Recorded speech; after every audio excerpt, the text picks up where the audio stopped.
Engine जो होता है तो वहाँ यहाँ से तो पावर बना देता है, लेकिन वो पिछले चक्के को जब पावर सप्लाई करता है तो ऐसे गाड़ियों को हम कहते हैं रियर व्हील ड्राइव, यानी पिछले चक्के को पावर ज़्यादा मिल रही है। तो जो पावर को पीछे ले जाता है इसे हम लोग कहते हैं लोग ड्राइव शाफ्ट। एक बड़ा सा ट्रक के नीचे देखे होंगे लोहे की तरह घूमते रहता है ड्राइव शाफ्ट, ये जाके जुड़ा रहता है पीछे के इसमें डिफरेंशियल से। ये डिफरेंशियल क्या करता है, इस पावर को, इसको घूर्णन गति को दोनों चक्कों पे बांट देता है।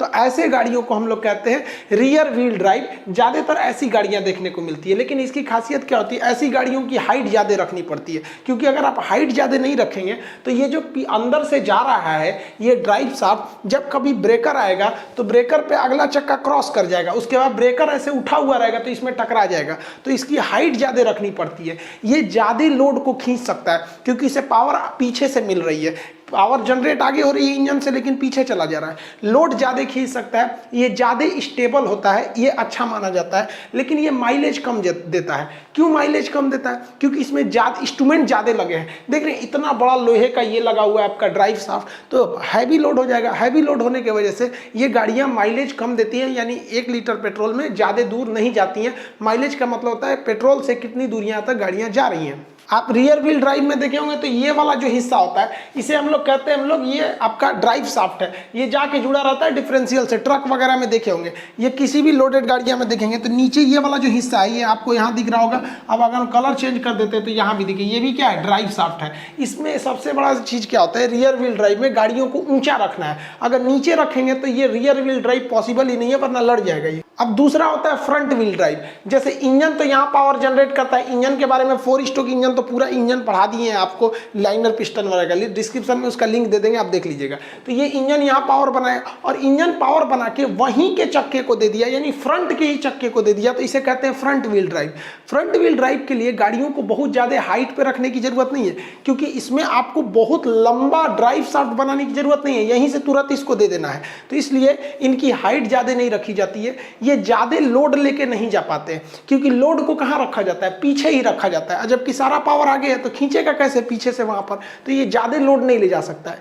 ये स्टेबल ज्यादा नहीं होते हैं। रीजन क्या है कि जो स्टीयरिंग होता है वो भी अगले चक्के को कंट्रोल कर रहा होता है और पावर भी अगले चक्के को मिल गया, तो इसलिए उतना स्टेबल नहीं माना जाता। ये छोटी गाड़ियों में, कार वगैरह हो गया, छोटी मोटी चीज़ों में इसको लगाया जाता है, लेकिन ये माइलेज अच्छा देता है। रीजन क्या है कि इसमें हल्के होते हैं। जो लंबा सा हमको ड्राइव शाफ्ट लगा के पीछे भेजना था उस सबका लोड वगैरह इंस्ट्रूमेंट कम हो जाते हैं, जिस वजह से इसका माइलेज अच्छा होता है। अब आप इन 2 गाड़ियों में देख के इजीली बता सकते हैं इसका हाइट कम है, इसलिए ये कैसा है, front wheel drive, engine power बना के इसी चक्के को दे देगा। जबकि ये बड़ी गाड़ियां हैं, इनकी हाइट ज्यादा है तो इंजन पावर आगे बनाता है, लेकिन पिछले चक्के को ये क्या करता है, भेज रहा होता है। तो ये हो जाता है आपका रियर व्हील ड्राइव, ये हो गया फ्रंट व्हील ड्राइव। आप कहेंगे कि अच्छा कौन होता है, भाई दोनों अपने अपने जगह पे है। कम काम है तो इसको लीजिए, ज्यादा काम है तो इसको ले लीजिए, लेकिन दोनों की एक बहुत बड़ी खराबी है। आप देखिए इसका सारा पावर फ्रंट व्हील ड्राइव इस अगले चक्के पे पड़ रहा है, यानी इंजन जो है पिछले चक्के से मतलब ही नहीं है। अगर गलती से इसका अगला चक्का कहीं कीचड़ में फंस गया तो अगला चक्का नचते रहेगा, तो खड़ा होकर चुपचाप देखेगा कि ए चाचा खींचिए, तो खींचबे नहीं करेगा। तो इसका अगला फंस गया तो ये काम से नहीं। या मान लीजिए कोई इसे उठा दिया क्रेन लगा के, तो आप इंजन से खूब स्केलेटर लीजिए तो गन गन गन गन हवा में नाचेगा, पीछे वाले को तो पावर मिल नहीं रहा हो तो टुकुर टुकुर देखेगा। तो इसका अगला फंसा तो ये गया। इसमें देखिए इसका पावर यहाँ जनरेट हो रहा है, लेकिन सारा पावर चला जा रहा है पिछले चक्का पे। तो अगर इसका पिछला चक्का कीचड़ में फंस गया तो अगला आगे जाएगा ही नहीं, तो आगे वाला तो चुपचाप खड़ा था, वो कह रहा था कि आप ढकेलिएगा तब तो हम जाएंगे, या पीछे से कोई उठा दिया तो ये भी फंस जाएगा। तो दोनों के अपने अपने ड्रॉबैक है। लेकिन मिलिट्री वाली गाड़ियों को क्या होगा, उनको तो कभी उबड़ खाबड़ रास्ते पे जाना होता है, उन्हें कभी कीचड़ वाले जाने पे होता है, पता चला अगला फंस गया तो टुकुर टुकुर देखेंगे नहीं ना। तो उसके लिए जरूरी था इनको पावर पूरे चक्के पे दिया जाए, आगे भी दिया जाए और पीछे भी दिया जाए। तो मिलिट्री के जितने ट्रक वाहन होते हैं इनका ट्रांसमिशन दोनों ओर होता है। आप देखेंगे तो यहाँ पर एक सेंटर में एकदम बीचों बीच में सेंट्रल डिफरेंशियल होता है, ये पावर को पिछले चक्के पे भी भेजता है और अगले पे भी भेजता है। तो इसको हम लोग कहते हैं 4x4। तो इसमें आगे का अगर फंस गया या कीचड़ में तो पावर तो उसको भी मिल रहा है, वो ढकेल के इसको निकाल देगा। ये यहाँ पे भी आप देखेंगे तो सेम कंडीशन है, इस आगे को भी नचा रहा है पीछे को भी नचा रहा है। तो इसे 4x4 कहते हैं या ऑल व्हील ड्राइव कहते हैं। दोनों में बहुत का डिफरेंस नहीं है। ऑल व्हील ड्राइव में भी सारे चक्कों को पावर मिलता है और 4x4 में भी सारे चक्कों को पावर मिलता है। इसलिए मिलिट्री वाले ट्रक बहुत पावरफुल होते हैं, ये कहीं भी फंसते नहीं है, एक चक्का फंस भी गया तो पीछे वाला ढकेल के निकाल लेते। 4x4 के पहचानने का एक सिंपल तरीका है, आप अगर देखेंगे तो यहाँ अगर आपको डिफरेंशियल आगे भी देखने को मिल गया और पीछे भी डिफरेंशियल देखने को मिल गया तो समझिएगा 4x4 है। डिफरेंशियल देख रहे हैं ना, ये एक बड़े से ड्रम टाइप का होता है डिफरेंशियल, ये पावर को क्या करता है, दोनों चक्कों को देता है। तो ये डिफरेंशियल देख के आप बता सकते हैं कि ये 4x4 है कि नहीं, क्योंकि इतनी रफ रोडिंग के लिए 4x4 या ऑल व्हील ड्राइव ही लेके जाना पड़ेगा आपको। यहाँ आपको इमेज में 3 इमेज दिख रहा है, आपको ये पहचानना है कि ये गाड़ियाँ कौन सी है। ये 1 नंबर इमेज कौन सा है, फ्रंट व्हील ड्राइव है कि रियर व्हील ड्राइव है या कौन सा है, ये तीनों अलग अलग है। कमेंट सेक्शन में आप इसको जाके लिखिए, हम बता देते हैं, आप जाके पॉज करके वीडियो को लिखिएगा। देखिए ये कौन सा है, फ्रंट व्हील ड्राइव है। क्यों? क्योंकि इसमें पीछे की ओर कोई भी ड्राइव शाफ्ट नहीं है, यहीं पर है।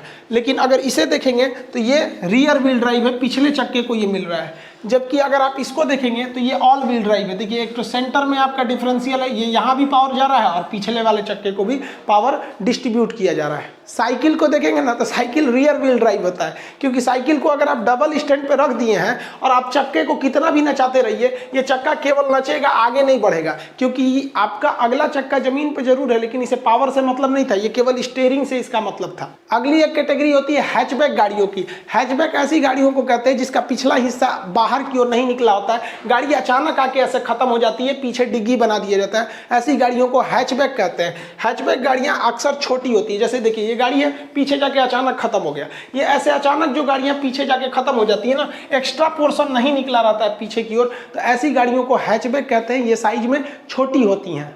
जबकि सेडान जो गाड़ियां होती हैं, सेडान बड़ी गाड़ियां होती हैं, इनका अगला हिस्सा नहीं पिछले हिस्से से पता चलता है, एक एक्स्ट्रा पोर्शन निकला रहता है जिसे हम लोग बूट या डिग्गी कहते हैं। जब एक्स्ट्रा हिस्सा निकल जाता है ना तो उसे सेडान कहते हैं। जितनी भी सेडान गाड़ियां हैं आप उसमें देखेंगे तो एक्स्ट्रा जरूर निकलेगा। देखिए यहाँ पे आपको सब में एक्स्ट्रा पार्ट यहाँ पे दिखने को मिलता होगा, इसे बूट कहते हैं। बूट स्पेस डिग्गी का जगह जिसे लीटर में नापते हैं। ये इमेज धुंधला है तो इसमें देख सकते हैं जितनी गाड़ियां हैं सब में एक्स्ट्रा थोड़ा सा निकला हुआ है। जहां भी थोड़ा सा एक्स्ट्रा निकल गया आप समझ जाइएगा कि वो कौन सी गाड़ियां हैं, सेडान गाड़ी है। तो सेडान की पहचान एक्स्ट्रा निकला है और हैचबैक की पहचान सिकुड़ा हुआ है पीछे से। यूटिलिटी व्हीकल उसे कहते हैं जो सामान ढोने के काम में आते हैं, तो इसे हम लोग यूटिलिटी व्हीकल्स के नाम से या यूवी कहते हैं लोग इसे। यूवी यूटिलिटी यानी सामान ढोने के काम में आते हैं, चाहे वो पिकअप हो गया या एस हो गया या इस टाइप के हो गए, सब ये सामान ढोने के काम में आते हैं सब। ये जितनी गाड़ियां ढोने वाली होती हैं ये फ्रंट व्हील ड्राइव तो हो ही नहीं पाएंगी, क्योंकि फ्रंट का पावर दे देंगे तो पीछे से इतना लोड को कैसे खींचेंगी। ये सारी गाड़ियां कैसी होती हैं, रियर व्हील ड्राइव होती है सब। ये पीछे पावर इनको मिल रहा होता है। अब अभी के वक्त में लोगों को क्या चाहिए, हैवी सामान टाइप का, बहुत हैवी ढो भी दे और लुक भी उसका स्पोर्टी हो, मतलब सुंदर लुक हो। तो कंपनियों ने एक नया सेगमेंट बना दिया जिसका नाम रखा स्पोर्ट कॉम यूटिलिटी व्हीकल। ये एसयूवी कहते हैं। अब अलग अलग एसयूवी कंपनियां अलग अलग बनाती हैं, जैसे सफारी भी एसयूवी में आती है, बोलेरो भी आती है, स्कॉर्पियो भी आती है, तो ये एसयूवी में आती है। एसयूवी जनरली बड़ी गाड़ियों को कहते हैं, वो बहुत बड़ी साइज की होती हैं सर एसयूवी गाड़ियां। ये 7 सीटर हो जाते हैं सब। एसयूवी जो होते हैं सब 7 सीटर। एसयूवी की सबसे बड़ी पहचान ये थोड़ी साइज में बड़ी होती है और ऊंची होती है एसयूवी। ये एसयूवी अलग अलग कंपनियां अलग बनाती है, जैसे फॉर्च्यूनर एक बहुत बड़ी एसयूवी में आती है, फोर्ड की आती है सब, डस्टर वगैरह ये सब जितनी बड़ी बड़ी है सब, ये सब एसयूवी में आ जाती हैं सब। अब एसयूवी में महिंद्रा वगैरह की जो है एसयूवी है, तो एसयूवी में महिंद्रा ने एक एक्सयूवी बना दिया। तो एक्सयूवी कोई कैटेगरी नहीं है, वो महिंद्रा कंपनी की बनाई हुई एसयूवी है जिसका नाम उसने एक्सयूवी रख दिया था। और हालांकि एसयूवी को नए मुकाम पर महिंद्रा ने ही पहुंचाया था। तो बड़ी गाड़ियां एसयूवी में आती है। अब इसको थोड़ा सा छोटा बना दिया गया, कार और एसयूवी के बीच में भी आ जाती है, तो उसे मिनी एसयूवी कहते हैं। वो एसयूवी की ही एक कैटेगरी होती है। गाड़ियों में सबसे जरूरी होता है ब्रेकिंग सिस्टम। अगर ब्रेकिंग सिस्टम फेल तो काम खत्म। ब्रेकिंग सिस्टम के लिए 3 चीजें जरूरी होती है। एक एबीएस होता है जिसको कहते हैं एंटी लॉकिंग ब्रेक सिस्टम, एक ईबीडी होता है इलेक्ट्रॉनिक ब्रेक फोर्स डिस्ट्रीब्यूटर, एक बीए यानी ब्रेक असिस्ट होता है। इन तीनों को समझते हैं हम लोग बारी बारी करके।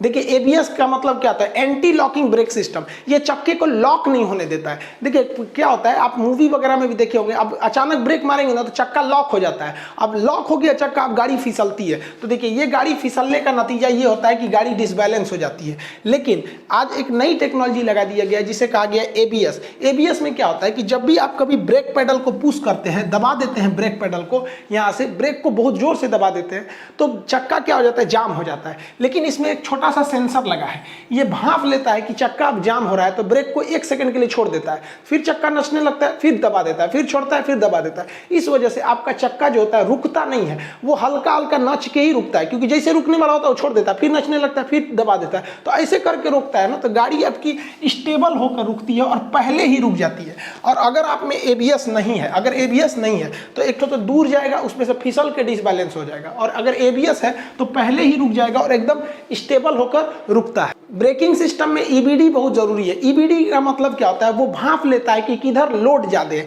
जैसे इस कार में देखिए चारों सीट पर लोग बैठे हैं तो कार का लोड एकदम बढ़िया है, कोई दिक्कत नहीं है, लेकिन कभी कभी लोड डिसबैलेंस होता है। जैसे यहाँ देखिए इसमें केवल आगे वाले सीट पर 2 लोग बैठे हैं, पीछे नहीं है, यानी अगले दोनों चक्कों पर लोड ज्यादा है।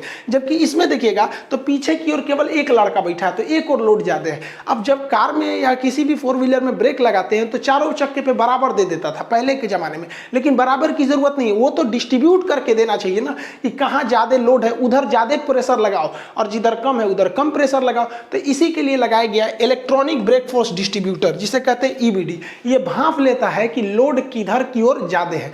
जैसे यहाँ देखिए ये भाई साहब गाड़ी चला रहे हैं, बाईं ओर में है यहाँ पर, तो इसके लेफ्ट साइड में, फ्रंट के लेफ्ट साइड पर लोड ज्यादा है, फ्रंट के लेफ्ट चक्के पर लोड ज्यादा है, तो उधर ब्रेक ज्यादा लगेगा और इधर वाले पे कम लगेगा। और ये देखिए ये लड़की को सीबीएसई बोर्ड वाली है, बैठल है पसर के पूरा पैर रख के, तो इसके ये वाला देखिए इधर साइड में इस चक्के पे लोड ज्यादा है। तो जो भी ये जब अगर इस गाड़ी में ईबीडी है इलेक्ट्रॉनिक ब्रेक फोर्स डिस्ट्रीब्यूटर, तो वो ज्यादा लोड किस चक्के पे देगा, एक ये बकलोलिया के चकवा पे देगा और ये जो चला रहा है चश्मेला इसके चक्का पर देगा, तो इन्हीं दोनों पर देगा यहाँ पर, बाकी 2 चक्कों पर लोड कम देगा। तो लोड को ऑटोमेटिक डिस्ट्रीब्यूट करने के लिए एक सेंसर आता है जो गाड़ियों में लगा रहता है, जिसे इलेक्ट्रॉनिक ब्रेक फोर्स डिस्ट्रीब्यूटर कहते हैं। इससे गाड़ी स्टेबल हो जाती है, घुमाव पर या फिर मतलब सवारी की संख्या ज़्यादा या कम होने पर वो अपने से ब्रेक को सिस्टमेटिक ढंग से बांट देता है। अब आता है आपका ब्रेक असिस्ट, मतलब ये आपके असिस्टेंट का काम करता है ब्रेक का। कभी कभी भीड़ में जैसे देखिए ये नीला वाला गड़िया लग रहा है, इसको ठोक देगा, तो अचानक हचाक से दाब दीजिएगा ना ब्रेक पेडल को, तो यहाँ पर देखिए ब्रेक जो होता है ना, इसका शॉर्टकट होता है ABC, यानी एक्सेलरेशन ब्रेक और clutch, ABC, acceleration brake, accelerator brake और क्लच। तो आप अगर हचाक से ब्रेक दाब दीजिएगा ना खूब कचकचा के, तो कहता रे पगला कहीं का गड़िया उलाटेगा क्या, तो अपने आराम से दबाता है वो, मतलब आपके हिसाब से नहीं, वो मैनेज करके ऑटोमेटिक मैनेज कर लेता है। अगर आप स्पीड बहुत ज़्यादा है हचाक से मार दिए तो वो रोक देगा आपको, आप भले दाबे हैं ब्रेक पेडलवा से छोड़ा देगा, कह देगा पगला दाब दिया है तेज। और कभी एक्सीडेंट होने वाला है और आप आराम आराम से दाब रहे हैं तो चाप देगा अपने से। तो ये आपका एक असिस्टेंट का काम करता है, जिसे ब्रेक असिस्ट या BA कहते हैं। अगला सिक्योरिटी फीचर जो होता है वो आता है आपका सीट बेल्ट का। सीट बेल्ट एक यूनिक फीचर होता है। इसकी खासियत क्या होती है, अगर आप इसे आराम आराम से खींचिएगा तो ये आगे आते जाएगा। आप सीट बेल्ट पहन के आराम से आगे आइएगा तो आपको आने देगा, लेकिन जहां आप झटका दीजिएगा तो सीट बेल्ट वहीं पर लॉक हो जाता है, उसके अंदर लॉकिंग सिस्टम होता है, अगर झटका देंगे तो लॉक हो जाएगा। इसलिए ये लोग आराम से आएंगे, कोई दिक्कत नहीं, आगे बढ़ाएंगे पीछे बढ़ाएंगे कोई प्रॉब्लम नहीं होता है। लेकिन जैसे गाड़ी का एक्सीडेंट होता है ये क्या करता है, सीट बेल्ट लॉक कर देता है, तो आदमी आगे नहीं फेंकाता है, नहीं तो ये बकलोलिया फेंका जाएगी। ये देखिए मोबाइल चला रहा है चल जाएगा बाहर, तो मुंह हाथ फूट जाएगा, एक में हो जाएगा यहाँ पर। और ये लोग देखिए ऐसे गाड़ी चला रहे हैं, एक्सीडेंट हुआ मान लीजिए तगड़ा, तो ये फेंका जाएंगे, शीशा तोड़ के आगे फेंका जाएंगे। तो इसलिए वहाँ पर सीट बेल्ट का होना जरूरी है। अब जो गाड़ियाँ आएंगी उसमें ऐसा सिस्टम दिया जा रहा है, भारत सरकार इस पर विचार कर रही है कि अगर कोई सीट बेल्ट नहीं लगाएगा ना तो गाड़ी स्टार्ट नहीं होगी, वहाँ एक सेंसर देने का ऐसा प्रावधान चल रहा है। गाड़ियों में सबसे बड़ा सेफ्टी फीचर जो होता है एयर बैग का होता है। इससे क्वेश्चन पूछा हुआ था पिछली बार रेलवे में भी, एयर बैग में किसका प्रयोग किया जाता है। देखिए एयर बैग क्या होता है, स्टीयरिंग के पास ही लगा दिया जाता है एयर बैग को। ये एक बैग की तरह होता है जो गाड़ियों में दिखता नहीं है, जब तक एक्सीडेंट नहीं हुआ है तो उसको अंदर लगा दिया जाता है। उसके अंदर सोडियम एजाइड भरा जाता है। जब कभी भी गाड़ियों पे तगड़ा झटका लगता है ना, तो तगड़ा झटका लगने से ये सोडियम एजाइड नाइट्रोजन गैस को छोड़ देता है, और ये नाइट्रोजन गैस बहुत तेजी से भर जाते हैं, जिससे कि उसको आगे की ओर चोट नहीं लगता है। जैसे मान लीजिए अचानक झटका लगेगा तो इसका मुंह स्टीयरिंग पे लगेगा तो इस सीना उना टूट जाएगा, वैसे ही तो स्टीयरिंग के आगे ये एयर बैग भर जाता है। एक उसके बगल वाले में भर जाता है को पैसेंजर में। इंडिया में आज ज़्यादातर 2 ही सीट बेल्ट दिए जाते हैं, लेकिन महंगी गाड़ियाँ लेंगे तो उसमें 6 सीट बेल्ट करें, एयर बैग लेंगे तो बड़ी गाड़ियों में ना पीछे वाले पैसेंजर्स के लिए भी दिए जाते हैं। यूरोप वगैरह में तो कंपलसरी है, भारत में अभी भी बहुत सारी गाड़ियाँ, अब तो भारत में भी कंपलसरी कर रहा है कि कम से कम आपको आगे 2 एयर बैग देना ही देना है, क्योंकि आगे वाले के आगे कोई सपोर्ट का रास्ता नहीं रहता है, वो बाहर चला जाता है। तो याद रखिएगा एयर बैग में सोडियम एजाइड का प्रयोग किया जाता है, ये सेफ्टी फीचर में बहुत जरूरी होता है। कुछ लोग होशियार के पोंछ बनते हैं, वो अपने गड़िया पे बम्पर लगवा लेते हैं। अरे भैया बैक बम्पर में चलता है कि आप ऐसा रॉड लगवा लीजिए पीछे कि जाम वगैरह में पीछे से कोई मारेगा तो कोई दिक्कत नहीं, आपकी गाड़ी बच जाएगी। लेकिन कुछ लोग को गाड़ी से इतना प्रेम होता है कि अगवा ही बम्पर लगवा देते हैं। देखिए स्टील का खूब डिजाइनदार ऐसे लगवा देंगे आगे, इनको गाड़ी से प्रेम है। अरे लोल कहीं का पढ़ल लिखल ना है, अगवा लड़ाएगा ना भड़ाक से तो गाड़ी जितना एक्सीडेंट होने वाला रहेगा ये बम्पर पे लग जाएगा, गाड़ी पे नहीं लगेगा। अब गाड़ी पे नहीं लगेगा तो अंदर का एयर बैग खुलेगा ही नहीं। तो जिन लोगों ने आगे बम्पर लगा लिया है भैया, गाड़ी दूसरा खरीदा के आ जाएगा, जान दूसरा कभी नहीं आने वाला है, इसलिए इसको नचवा के फेंक दीजिए, क्योंकि मेन इंपैक्ट गाड़ी पर पड़ना चाहिए। इसको तो दोबारा बनवा भी लेंगे। कभी कभी गाड़ी क्या होती है नदी नाले में फंस जाती है या गिर जाती है नाली उले में या फिर नदी में, तो बाहर पानी का प्रेशर इतना ज्यादा रहता है कि दरवाजा खुलेगा ही नहीं। आप सोचिए ना, दरवाजा खोलने के लिए पूरे नदी के पानी को ना आप ढकेल रहे हैं, नहीं खुल पाएगा। तो इसके लिए आपको ना शीशा तोड़ के भागना पड़ता है। अब शीशा तोड़िएगा कैसे, हाथ से नहीं टूटता है। तो जो हेडरेस्ट होता है, हेडरेस्ट जिस पे आदमी आराम करता है, ये बाहर निकल सकता है। तो इस हेडरेस्ट को इस तरह पकड़ के क्या करना है, बाहर निकाल दिया जाता है। और हेडरेस्ट का जो रॉड होता है, ये रॉड, इस रॉड से देखिए बकलोलिया दिखने में बकलोल थी लेकिन